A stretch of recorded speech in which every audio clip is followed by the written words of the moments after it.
নমস্কার। মিঠুন দা helpline education YouTube চ্যানেলে সকলকে স্বাগত জানাই। এবারে কি সরকার পরিবর্তন হবে? 2026 বিধানসভা নির্বাচনে এবার কি সরকার পরিবর্তন হবে?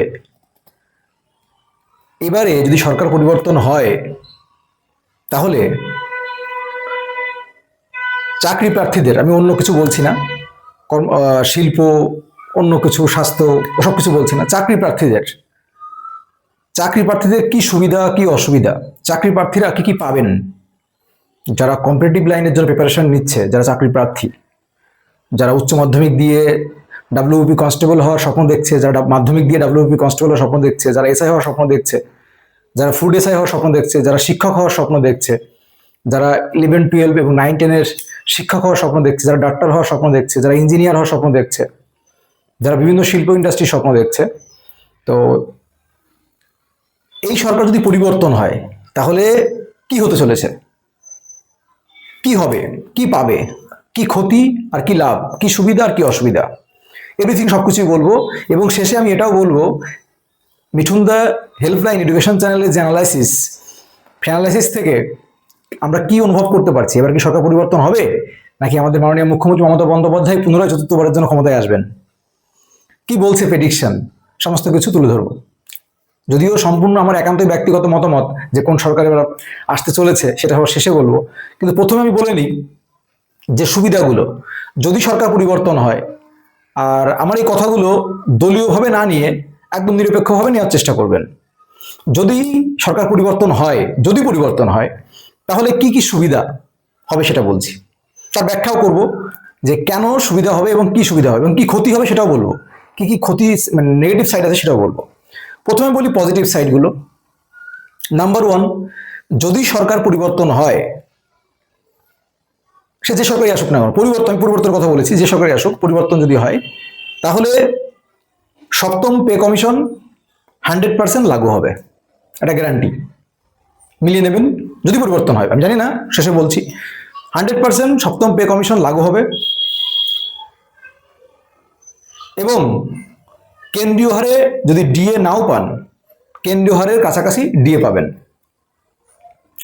যারা চাকরি করছেন বা যারা চাকরি পাওয়ার স্বপ্ন দেখছেন তাদের জন্য বলছি, যদি মাধ্যমিক লেভেলেরও কোনো চাকরি হয়, আমি প্রথমে শিক্ষক দিয়ে শুরু করি। আপনারা জানেন, একজন কেন্দ্রীয় সরকারের আন্ডারে, সেন্ট্রাল গভর্নমেন্টের আন্ডারে, সিটেটের আন্ডারে যারা শিক্ষক হন, কেন্দ্রীয় সরকারের যারা শিক্ষক, প্রাইমারি শিক্ষক, তাদের ঢোকার সঙ্গে সঙ্গে 50-60-এর কাছাকাছি বেতন। এবার যদি আমাদের পশ্চিমবঙ্গে, আমি সুবিধাগুলো বলছি, যদি সরকার পরিবর্তন হয় কি কি হবে সেটা বলছি, তাহলে পরিবর্তন হলে পরে সপ্তম পে কমিশন লাগু হবে এবং কেন্দ্রীয় হারে আপনারা ডিএ পাবেন। কেন্দ্রীয় হারে ডিএ না বলে কেন্দ্রীয় হারের কাছাকাছি ডিএ আসবে। এবং রাজ্য সরকারের যে সমস্ত প্রাথমিক বিদ্যালয়গুলো আছে, তারা যদি এখন 35, 36 বা 37 হাজার টাকা বেতন পান, তাদের বেতন গিয়ে দাঁড়াবে 45 থেকে 50 স্টার্টিং। এটা প্রাইমারি স্কুল বললাম। হাই স্কুলের ক্ষেত্রে যারা 45-46 বেতন শুরু হয়, তাদের বেতন শুরু হবে 60-65 থেকে, কেন্দ্রীয় হারে ডিএ এবং আপনাদের সপ্তম বেতন কমিশন। এটা পরিবর্তন হলে এইগুলো হবে। পরিবর্তন যদি হয় তাহলে পরে যে নতুন সরকার আসবে, আমাদের পশ্চিমবঙ্গে যে 8,000 থেকে 10,000 মতো প্রাথমিক বিদ্যালয় দিয়ে, কলেজ দিয়ে, সমস্ত প্রাথমিক দিয়ে আমরা বিভিন্ন নাম করা পত্রিকা বিভিন্ন জায়গায় দেখেছি যে বন্ধ হয়ে গেছে, বিভিন্ন অবকাঠামোগত কারণে, শিক্ষকের অভাব, ছাত্রছাত্রীর অভাবের কারণে বন্ধ হয়ে গেছে। সেই সমস্ত প্রাথমিক বিদ্যালয়গুলো আবার পুনরুজ্জীবিত হবে, সেই সমস্ত হাই স্কুলগুলো পুনরুজ্জীবিত হবে এবং যে সমস্ত রিক্ত পদগুলো রয়েছে, আমরা জানি প্রাইমারি স্কুলে লক্ষ লক্ষ রিক্ত পদ রয়েছে, সেই সমস্ত রিক্ত পদগুলো পূরণ হবে, এবং পরিবর্তন হলে এটা সবচেয়ে বড় লাভ হবে যে নিয়োগটা 15 বছর ধরে চলছে, এখনো শেষ করতে পারেনি এই সরকার, পরিবর্তন হলে এই নিয়োগটা এই বছরেই শেষ হবে। ওই নিয়োগগুলো, যেমন আমি আপনাদের বলি, এসএলএসটির নিয়োগ, আমি প্রথমে পজিটিভ দিকগুলো বলছি, নেগেটিভগুলো আসছি। আপনাদের এসএলএসটির নিয়োগ প্রতি বছর নিয়ম করে হবে, পিএসসির নিয়োগ প্রতি বছর নিয়ম করে হবে শিডিউল ধরে, টেটের নিয়োগ প্রতি বছর নিয়ম করে হবে শিডিউল ধরে, এবং যে নিয়োগ আপনারা যারা টেট প্রার্থী রয়েছেন, 58,000 মতো ইন্টারভিউর আবেদন করেছেন, নামে মাত্র 13,000 শূন্য পদ দিয়েছে, যার ইন্টারভিউ 8 বছর ধরে আন্দোলন করে 1 বছর ধরে ইন্টারভিউ চলছে, এখনো ইন্টারভিউ শেষ হয়নি।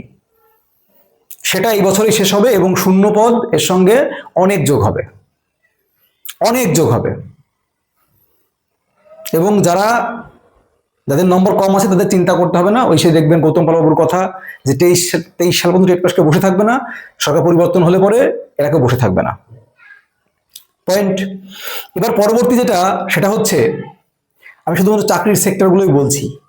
পরবর্তী আপনাদের যে পিএসসি ক্লার্কশিপ, সেখানেও শূন্যপদ বাড়বে, শূন্যপদ বেড়ে এই বছরের মধ্যে নিয়োগ শেষ হবে এবং প্রতি বছর শিডিউল ধরে টেট হবে, প্রতি বছর শিডিউল ধরে এসএলএসটি হবে, প্রতি বছর শিডিউল ধরে আপার হবে, পিএসসি হবে, পুলিশের নিয়োগগুলো প্রতি বছর একদম নিয়মিত হবে, যেমনটি অন্যান্য রাজ্যে হচ্ছে আমরা দেখতে পাচ্ছি, আমরা নোটিশ দেখতে পাচ্ছি সমস্ত কিছু।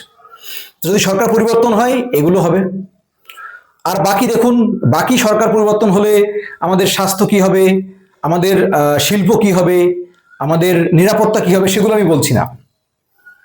সেগুলো কি পরিবর্তন হবে কি না হবে সেগুলো আমি বলছি না। যদি সরকার পরিবর্তন হয় তাহলে চাকরির ক্ষেত্রে এগুলো আমরা 100% পাচ্ছি যদি পরিবর্তন হয়।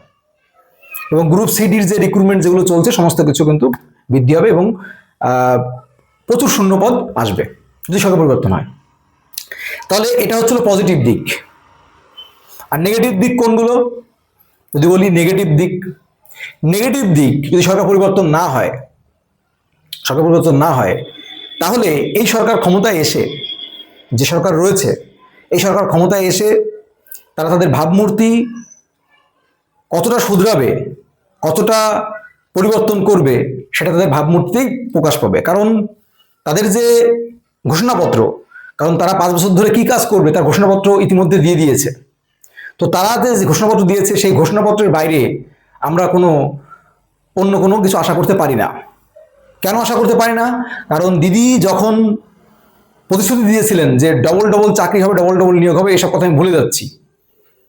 আমরা কি চেয়েছিলাম যে প্রতি বছর নিয়োগ হোক, কম করে হোক, 5,000 করে হোক, কিন্তু প্রতি বছর এসএলএসটি হোক, প্রতি বছর টেট হোক, প্রতি বছর পিএসসি হোক, 5 বছর করে 5,000 করে নিক, 4,000 করে নিক, কিন্তু প্রতি বছর হতে হবে, এটা আমরা চেয়েছিলাম। কিন্তু যদি সরকার পরিবর্তন হয় তাহলে আমরা এই সুবিধাগুলো পাবো এবং যারা চাকরি দেখার স্বপ্ন, যারা চাকরি করার স্বপ্ন দেখছে, বিভিন্ন স্বপ্ন দেখছে, স্বপ্নগুলো পূরণ হবে। আর যদি সরকার পরিবর্তন না হয়, আমাকে অনেক শিক্ষার্থী বন্ধু আমাকে এসএমএস করছে, বলছে দাদা যদি সরকার পরিবর্তন না হয় তাহলে বই খাতা গঙ্গার জলে ফেলে দেবো, বই খাতা আর তুলবো না, আর পড়াশোনা শুরু করবো না। তুমি যে বিভিন্ন কোর্স চালু করেছো ও কোর্সে আর অ্যাডমিশন নিয়ে কোনো লাভ নেই। যদি সরকার পরিবর্তন হয় তাহলে তোমার ওই কোর্সে অ্যাডমিশন নেবো, না হলে ফেলে দেবো। আচ্ছা, এবার চলে আসি, দেখুন পরবর্তী যে বিষয়টা সেটা হচ্ছে, এবার কি সরকার পরিবর্তন হচ্ছে, সরকার পরিবর্তন হবে? কি মনে হচ্ছে এটা আপনাদের মতামত কমেন্ট বক্সে জানাবেন যে এবারে কি সরকার পরিবর্তন হবে। যদি পরিবর্তন হয় তাহলে কোন দিকে কেমন কি সিট হতে পারে আপনাদের ব্যক্তিগত মতামত, সুবুদ্ধিসম্পন্ন মতামত দেবেন। এবার আমাদের যে প্রেডিকশন সেখানে বলি, সরকার পরিবর্তন এবার হতে পারে, কিন্তু যদিও হয় সেটা ভীষণই হাড্ডাহাড্ডি লড়াই হবে, এটা আমার মতামত। এবার কিভাবে হবে সেটা বলতে গেলে অনেক পলিটিক্যাল ব্যাপার চলে আসবে, হিন্দু মুসলিম চলে আসবে, কারণ পলিটিক্যাল ব্যাপার মানে হিন্দু মুসলিম আমাদের পশ্চিমবঙ্গে, অন্তত পশ্চিমবঙ্গ না সারা ভারতবর্ষ জুড়েই, কারণ আমরা এটা প্রত্যক্ষভাবে দেখতে পাই যে, আমি বলেই দিচ্ছি একটু, মুসলিম অধ্যুষিত এলাকায় টিএমসি 100% ভোট পায়, হিন্দু অধ্যুষিত এলাকায় বিজেপি বেশি ভোট পায়, এভাবে করে ভোট ভাগাভাগি হয়। তো এবারের খেলাটা একটু অন্যরকম। তো এবারে ক্ষমতায় হয়তো আসতে পারে, আমি শিওর না, হয়তো আসতে পারে, কিন্তু প্রচন্ড হাড্ডাহাড্ডি হবে, হয়তো যদিও ক্ষমতায় আসে প্রচন্ড হাড্ডাহাড্ডি লড়াই হবে। কিন্তু যদি হিন্দু সম্প্রদায়ের যে ভোটগুলো, এখন আমি একদম রিল্যাক্সে বলছি, হিন্দু সম্প্রদায়ের যে ভোটগুলো সেগুলো যদি একজোট হয়ে পড়ে একদিকে, যদি সিপিএম এর ভোট না কাটে হিন্দু সম্প্রদায়ের ভোটগুলো, তাহলে পরে এবার আসার সম্ভাবনা আছে। কিন্তু গতবারের মতো যদি ওই হিন্দু সম্প্রদায়ের, দেখুন মুসলিম সম্প্রদায়, আমি একবার বলছি মুসলিম ভাই বোনদের কাছে প্রথমে মাপ চেয়ে নিচ্ছি, হিন্দু ভাই বোনদের কাছে যেটা বাস্তবতা সেটা একটু বলছি। মুসলিম সম্প্রদায়ের ভোট টিএমসি ছাড়া, বিজেপিতে তো 100% যায় না, 1%ও যায় না। যদি ভোট যায় টিএমসি, সিপিএম, অন্য দলে যায়। তো এই যে ভোটটা টিএমসির একদম 100%, টিএমসি দেখবেন দিদি নিজেই বলে যে আমার একদম 100% পাকা ভোট, এই পাকা ভোট টিএমসি পাবে, পেয়ে এসছে, পাবে, তারা তাদের একদম পৈতৃক সম্পত্তি মনে করে। মুসলিম ভোট মানেই তাদের পৈতৃক সম্পত্তি।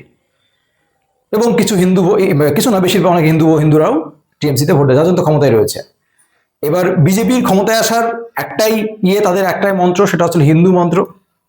তারা বলে সবকা সাথ সবকা বিকাশ। যেমন দেখুন, টিএমসি যখন মুসলিম প্রেম দেখায়, যদি বলেন মুসলিম প্রেম কোথায় দেখিয়েছে, এই সিম্পল একটা উদাহরণ দিয়ে, এটা আপনার খারাপ দিকে নেবেন না, আমি কোনো করতে চাইছি না। যেমন দেখুন, এই যে মাদ্রাসা খাতে আমার কোনো আপত্তি নেই, যে 5,000 কেন 10 লক্ষ কোটি দিলেও কোনো আপত্তি নেই। তাদেরকে খুশি করার জন্য, তাদেরকে বোঝানোর জন্য যে আমরা তোমাদের পাশে আছি, মানে টিএমসি তো বোঝাতে চাইছে, কিন্তু আকারে কিন্তু টিএমসি মুসলিম সম্প্রদায়ের জন্য কোনো আহামরি কিছু করেনি, কিন্তু এখনো পর্যন্ত কিচ্ছু করেনি, মুসলিম সম্প্রদায়ের জন্য কিচ্ছু করেনি। কিন্তু এই যে বোঝানোর চেষ্টা, এটা তারা মনে করে যে যদি বিজেপি বা অন্য কোনো দল ক্ষমতায় আসে, বিশেষ করে বিজেপি ক্ষমতায় আসে, তাহলে মুসলিম খাতরে মে হ্যায়, মুসলিমদের রক্ষা করা কঠিন হবে, তারা দেশ থেকে তাড়িয়ে দেবে, বিভিন্ন রকম প্রসঙ্গ চলে আসে। আর এদিকে বিজেপি হিন্দুদের বোঝানোর চেষ্টা করে যে আমরা ক্ষমতায় যদি আসি তাহলে হিন্দুরা সুরক্ষিত, থাকবে, হিন্দুরা বাঁচতে পারবে, না হলে হিন্দুরা শেষ, এই পশ্চিমবঙ্গ, পশ্চিম বাংলাদেশের মতো অবস্থা তৈরি হবে, এমনটা কিন্তু বিজেপি বোঝায়। এবং টিএমসি তার বিপরীতটা বোঝায়। টিএমসি মুসলিম ভোট 100% নেয় এবং হিন্দু ভোটও 100% কাটার চেষ্টা করে, কিন্তু কাটতে পারে না। আর বিজেপির সবচেয়ে বড় দুর্বলতা, বিজেপি ক্ষমতায় আসতে পারে না একটাই কারণে, কারণ বিজেপি শুধুমাত্র হিন্দু ভোট নিয়েই ক্ষমতায় আসতে হবে, কারণ বিজেপি মুসলিম ভোট না বরাবর পায়, না বরাবর। কিন্তু এবারে মুডটা একটু চেঞ্জ হয়েছে, এবারে লোকে কিছু কিছু জায়গায়, আমি খবর দেখে বলছি, বিভিন্ন খবর দেখতে পাচ্ছি যে বিভিন্ন সংখ্যালঘু মোর্চা, বিভিন্ন কিছু যারা মুসলিমরা সাপোর্ট করছে কিছু জায়গা বিশেষ। এবার দেখুন, যদি মুসলিম ভোট যদি বিজেপির দিকে আসে কিছু পরিমাণ, আর হিন্দু ভোট যদি সিপিএম এর দিকে না পড়ে, কারণ সিপিএম কে ভোট দেওয়া মানে বিজেপিকে পুরোপুরি ব্যাকফুটে ফেলে দেওয়া, এটা পরিষ্কার কথা। সেটা কোনো মুসলিম ভাই যদি সিপিএম কে ভোট দেয়, সেটাও টিএমসির পক্ষে, কোনো মুসলিম ভাই যদি কংগ্রেসকে ভোট দেয়, সেটাও কিন্তু টিএমসির পক্ষেই। কারণ আমি কোনো হিন্দুর কথা বলছি, কোনো হিন্দু যদি বিজেপিকে ভোট না দিয়ে যদি সিপিএম বা টিএমসি কে দেয়, তাহলে সেটা সিপিএম কে দেওয়া মানে টিএমসি থেকে দেওয়া, কংগ্রেসকে দেওয়া মানেও টিএমসি কে দেওয়া। কারণ অ্যাকচুয়ালি যুদ্ধটা এবারের ভোটে যুদ্ধটা কিন্তু না সিপিএম বনাম টিএমসি, না কংগ্রেস বনাম টিএমসি, এবারে যুদ্ধটা কিন্তু টিএমসি বনাম বিজেপি। এবার হিন্দু ভোটের উপর এই পশ্চিমবঙ্গে শুধু ক্ষমতায় আসা একটা অসম্ভব ব্যাপার, অসম্ভব ব্যাপার পশ্চিমবঙ্গে, শুধুমাত্র হিন্দু ভোটের উপর ভিত্তি করে। কারণ পশ্চিমবঙ্গে 30% কাছাকাছি মুসলিম ভোট, তো সেইখানে দাঁড়িয়ে এবারে ক্ষমতায় আসা খুব কঠিন। তো যদি হিন্দুরা একজোট হয়ে বিজেপিতে ভোট দেয় তাহলে আসা সম্ভব, কিন্তু হিন্দু ভোট কেটে যদি সিপিএম কংগ্রেস এগুলোতে পড়ে, তাহলে পরে বিজেপির আসা দুঃসাধ্য হয়ে যাবে। তো আমি ওই জন্যই বলছি যে এবারে ক্ষমতায় আসা খুব টাফ, এবারও আসা, আগেরবারও তো আসতে পারেনি, এবারও আসা খুব টাফ, কিন্তু যদিও আসে খুব হাড্ডাহাড্ডি লড়াই আসবে, এবং যদি হিন্দুরা একত্রিত হয়ে যদি এই দলকে ভোট দেয় তাহলে আসতে পারে, তাহলে হয়তো আসতে পারে, তাছাড়া কিন্তু আসার কোনো সম্ভাবনা নেই বললেই চলে। দেখুন, এটা আমি একদম নিরপেক্ষ দাঁড়িয়ে যেটা হতে পারে, যেটা হতে চলেছে, কি হলে কি হবে, সেটা আমি আপনাদের সামনে তুলে ধরলাম। আর আমি পরিবর্তন কোনো ধর্ম, হিন্দু মুসলিম এসবের ভিত্তিতে আমি কোনো দলের প্রতি আমার কোনো হিংসা, কোনো ভালোবাসা এগুলো নেই। আমি এই জন্য আমি দেখবেন প্রতিটা ভিডিওতে বলি পরিবর্তন, দাদা তার জন্য তোমাদের কাছে অনেক আমি খারাপও হয়েছি, যে দাদা হয়তো বিজেপি লাভার, হয়তো বিজেপিকে ভক্ত, অথবা সিপিএম এর ভক্ত বা কংগ্রেসের ভক্ত, টিএমসির না, যদি এই সরকার রয়েছে সেজন্য এই সরকার যেহেতু বিরুদ্ধে বলছি, তো আমি কোনো দলের বিরুদ্ধে না, আমি হচ্ছে পশ্চিমবঙ্গে শিল্প কর্মসংস্থান, আজ বেকার শিক্ষা ব্যবস্থাকে সম্পূর্ণরূপে ডিস্ট্রয় করেছে, স্বাস্থ্য, শিল্প, নিরাপত্তা, এই সমস্ত কিছুর কারণে আমাদের মন রুষ্ট। আমরা no recruitment no vote slogan দিয়েছিলাম, পশ্চিমবঙ্গের শিল্প চাই, কর্মসংস্থান চাই, চাকরি চাই। যদি এগুলো পূর্ণ হতো তাহলে আমি কখনোই বলতাম না পরিবর্তন করো। আমরা পরিবর্তন শুধুমাত্র এই জন্যই বলছি যে প্রতি বছর এসএসসি হবে, প্রতি বছর টেট হবে, প্রতি বছর নিয়ম করে নিয়োগ হবে, দুর্নীতিমুক্ত বাংলা তৈরি হবে, সেই অর্থে পরিবর্তন আছে। পরিবর্তন করলে কি নতুন সরকার এসে দুর্নীতি বন্ধ করে দেবে? কিন্তু পরিবর্তন করলে সরকারের ভয় হয়, সরকার চাপে থাকে। একটা সরকারকে কখনোই 5 বছর বেশি রাখা উচিত নয়। তাও মনে করি 5 বছর পর পর সরকার পরিবর্তন করতে হবে, যে কোনো সরকারের চান্স দিতে হবে। ও খারাপ বলে আমাকে ওকে আনা যাবে না, ও খারাপ বলে আমি জঘন্য নিয়ে পড়ে থাকবো, এটা তো হতে পারে না। তো আমার মতে পরিবর্তনটা ভীষণ প্রয়োজন, সেটা আমি যাকে খুশি তাকে ভোট দিন, তাতে আমার কোনো বিন্দুমাত্র আপত্তি নেই। তো এটা হচ্ছে আমার প্রেডিকশন, আমার সিক্স সেন্স, বা যেটুকু যা আমরা অ্যানালাইসিস করে পেলাম, বা যেটুকু বললাম, যে পরিবর্তন এভাবেই হতে পারে, পরিবর্তন এভাবে হতে পারে, এছাড়া পরিবর্তন সম্ভব নয়। পশ্চিমবঙ্গে পরিবর্তন সম্ভব নয়। কিন্তু এবার দেখুন, এবার আপনি অন্য কোনো দলকে সাপোর্ট করবেন, সম্ভব নয়। আপনি টিএমসি বাদে একমাত্র আপনার অপশন এদিকে বিজেপি অথবা টিএমসি। হয় বিজেপিকে ভোট দিতে হবে অথবা টিএমসিকে ভোট দিতে হবে। বিজেপিকে ভোট দিলে পরে বিজেপি ক্ষমতায় আসবে, টিএমসিকে ভোট দিলে টিএমসি ক্ষমতায় আসবে। অন্য কোনো দলকে ভোট দেওয়া মানেই আপনার টিএমসিকে ক্ষমতায় আনা। আপনি সিপিএমকে ভোট দেওয়া মানে 100% টিএমসিকে ক্ষমতায় আনা, এটা পরিষ্কার, জলের মতো পরিষ্কার। আপনি সিপিএমকে ভোট দিচ্ছেন মানে, কারণ দেখুন আমি কোনো মানে খারাপ বলছি না যে সিপিএম খারাপ, হ্যাঁ আমি সব কিছু বলছি না। এবার সিপিএম কোনো এইসে বাইরে নেই। মেন প্রধান দুটো দল, একটা হচ্ছে বিজেপি, একটা হচ্ছিল টিএমসি। একটা সময় ছিল যখন সিপিএম 34 বছর ধরে রাজত্ব করেছে, তারা 34 বছর ধরে সুযোগ পেয়েছে, আমাদের এরা 15 বছর ধরে সুযোগ পেয়েছে, আর বিজেপি এখন একটা সুযোগের আশায় রয়েছে, তো আপনি যদি বিজেপিকে সিপিএমকে ভোট দিন, তার মানে আপনি টিএমসিকে ভোট দিলেন, কারণ সিপিএম তো হবে না। গতবার শূন্য হয়েছে, এবার হয়তো শূন্য হবে। কিন্তু একটা এলাকায় ধরুন 5000 ভোট আছে, 5000 ভোটের ভিতর মুসলিম ভোট 100% টিএমসি পাবে। এবার হিন্দু ভোট মনে করুন যে 100টা ভোট আছে, তার মধ্যে 60টা ভোট বিজেপি পেল আর 40টা ভোট টিএমসি পেল, আর বাকি 100% আপনার মুসলিম ভোট পেয়ে গেল। আর এদিকে যদি ওই যে 60টা ভোট, 60টা যে হিন্দু ভোট ধরলাম যে বিজেপির ভোট, ওখান থেকে যদি 40টা বা 20টা ভোটও কাটে, সেই কেটে মনে করেন সেই হিন্দু ভোটগুলো কোথায় পড়বে?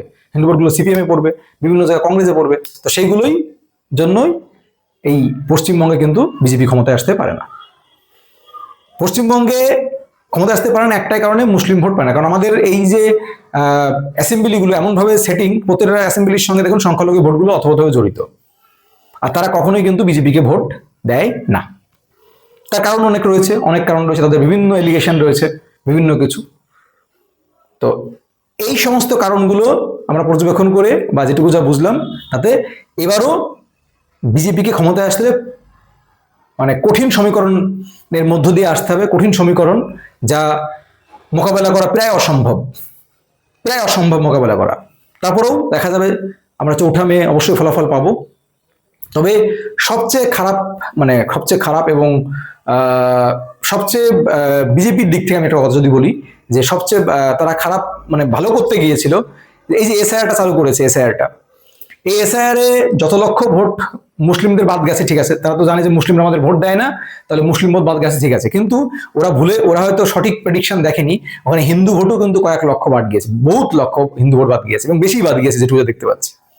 এবং যে সমস্ত এলাকা, যেমন নদীয়া সবচেয়ে বেশি বাদ গিয়েছে বিভিন্ন জায়গা, এবং মতুয়া সংঘের, তারা তো হিন্দু ভোট না, তো হিন্দু ভোটও প্রচুর বাদ গেছে, মুসলিম ভোটও বাদ গেছে। তো আমি যেটুকু যা দেখতে পাচ্ছি যে বিজেপির ভোটই কিন্তু বেশি বাদ গেছে। তারা হয়তো ভালো করে হয়তো সমীক্ষা অবশ্যই করছে উপর পর্যায়ে, আমাদের থেকে অনেক বড় বড় অ্যানালাইসিসটা বসে আছে, তারা করছেন। কিন্তু আমার যেটা মনে হয়, এটা আখেরে এসআইআরে ক্ষতি হলো বিজেপির। কারণ যদি ধরুন আমি চাইছি না এরকম, আমি চাই যে সবার সুনির্দিষ্ট, আমি যেটা বলছি কি হলে পরে কি হতো সেটা শুধু বলছি। যদি আপনার শুধু হিন্দু ভোট থাকতো, মুসলিম ভোট বাদ, কারণ মুসলিম তো বিজেপিকে ভোট দেয় না, আমি এই জন্য বলছি, কিন্তু যেহেতু ভোট দেয় না এই জন্য বলছি, যদি বাদ যেত, শুধুমাত্র যদি হিন্দু ভোটগুলো থাকতো, তাহলে পরে বিজেপির লাভ ছিল, যে ওখান থেকে 10টা ভোট আসলে লাভ। কিন্তু হিন্দু ভোটের সমান পরিমাণে আর বেশি পরিমাণে কেটেছে। আমি চাই না কারোর ভোটই বাদ যাক, সবার ভোটই উঠুক, সবাই ইয়ে। কিন্তু বিষয়টা হচ্ছে এটা, বুঝতে পারলেন? এই জন্য বিজেপি অ্যাকচুয়ালি ব্যাকফুটেই আছে, যতই যা বলুক যাই করুক ব্যাকফুটেই আছে।